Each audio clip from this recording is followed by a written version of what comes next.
Warning. The following video contains strong language and footage from video game that features graphic violence.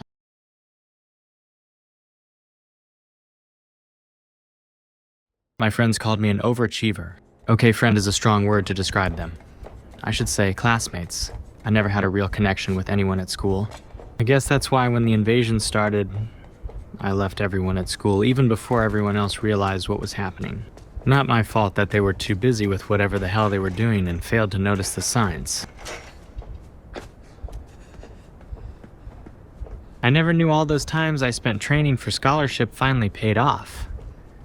But not in a way I wanted it.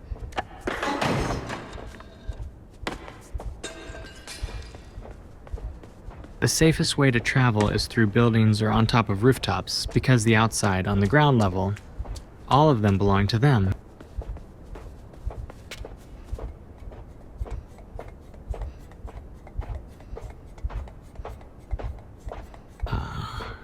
I hate being exposed like this, plus seeing those people turned into whatever that is. I must get in.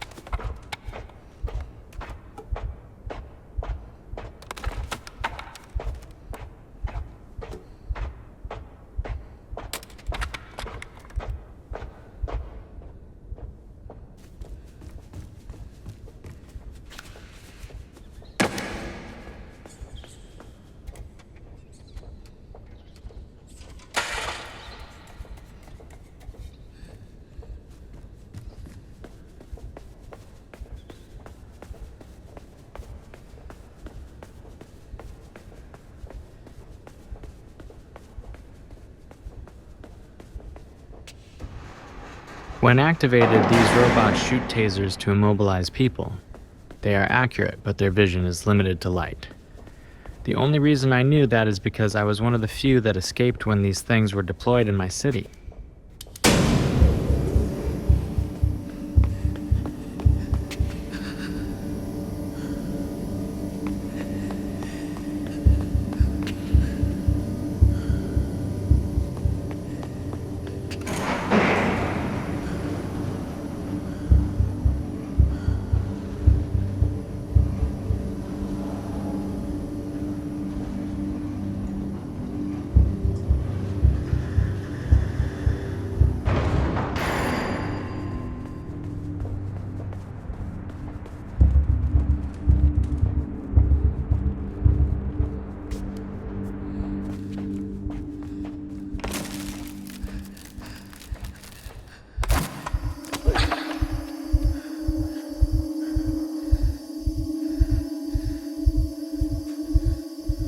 That camera is equipped with motion reading technology to differentiate between normal humans and the initiated ones.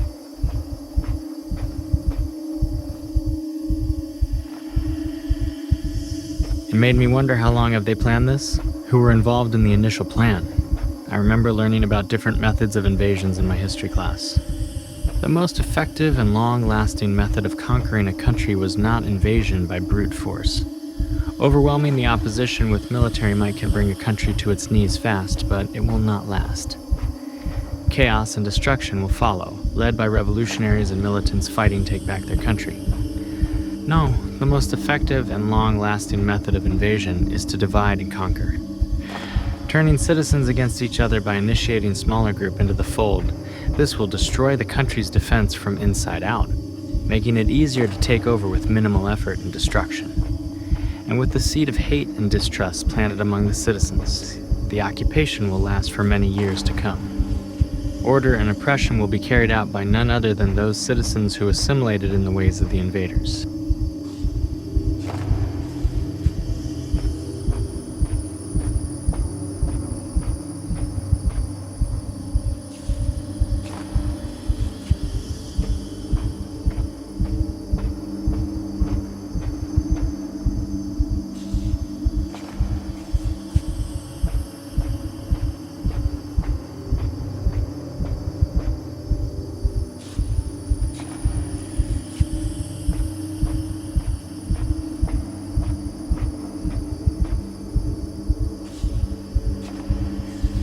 So, ironically, their own machines can't tell the difference because of uncanny resemblance between the real and fake. But this also made it almost impossible for us to recognize another human. But trusting another human is dangerous, and I learned it the hard way. I've lost too many people because of human traitors like those people with dogs. The dogs obey humans, not machines or the fake humans. That's why those traitorous bastards are the worst kind of humans.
Silence.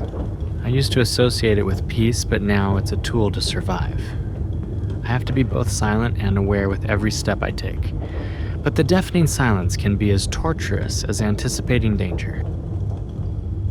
My mind tends to wander when I'm surrounded by silence, and I don't like the places it goes to.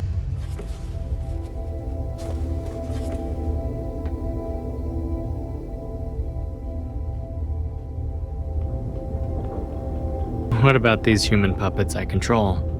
Do they know my thoughts? Maybe it's like someone hijacked your mind and forced you to take the back seat in controlling your body. Maybe that's the worst thing that could happen to any living creature. Retaining just enough of your mind to be aware of the screwed up situation you're in, but not enough to do anything about it. I think death would be a daily wishful thinking. Maybe if I know which ones wished for an end to their suffering, I wouldn't mind granting that wish. The worst part of it, I don't really care. I was more concerned about my mental faculties being affected from these machines rather than caring about the welfare of those human puppets. Okay, scratch that. The worst part of it is that I'm just saying it's the worst part just to invoke some empathy within me. Well, it didn't work.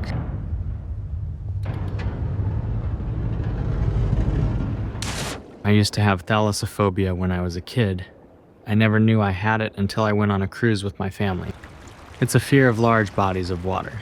There are other phobias connected to that, like the fear of depth, fear of creatures of the ocean, and probably dozens or more other water-related phobias.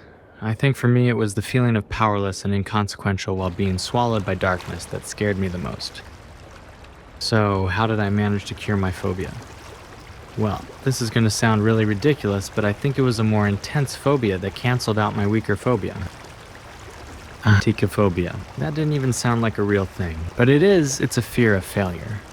When I was in 8th grade, I realized that from the entire class, only 2 people incapable of swimming. It was just me and a boy who had asthma. He couldn't run further than 60 meters without being on a verge of collapsing.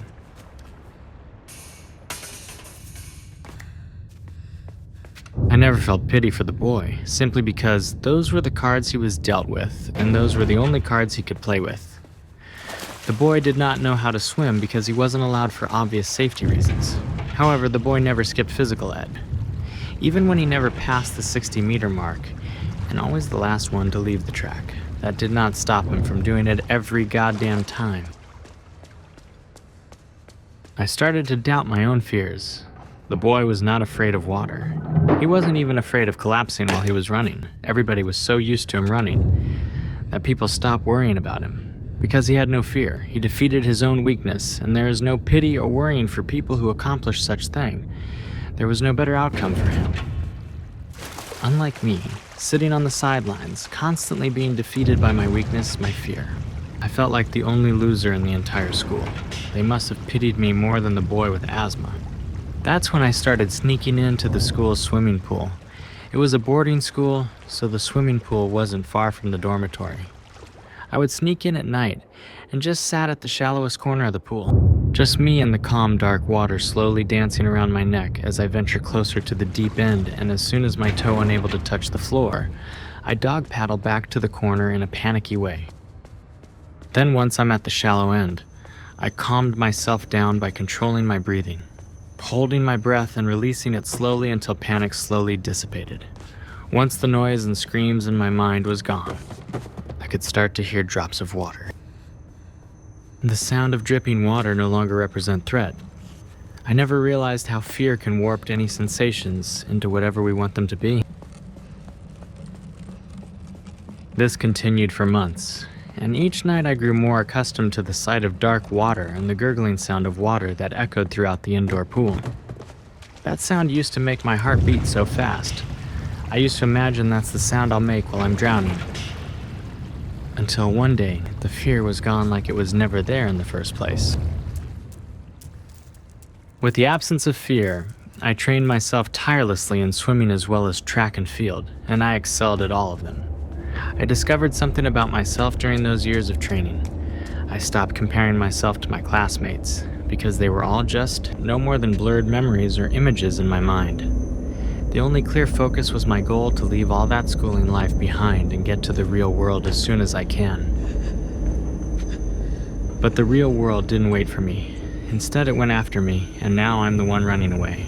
No, fuck that, I'm not running away. I'm surviving by whatever means possible.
Dogs are resilient creatures. Unlike many humans, dogs can bounce back from the most traumatic experience. Dogs also experience fear, sadness, and feeling of utter hopelessness. My grandfather used to say, well, of course they can bounce back. They're too dumb to know better. I wanted to tell him maybe you're the one who is too dumb. He was probably talking about the Dunning-Kruger effect. It's when people are too dumb to realize they're dumb, so they overestimate their competence. Your emotions shouldn't have anything to do with your intelligence, right? Or am I the one who is wrong? Who cares? The point is I like dogs better than people.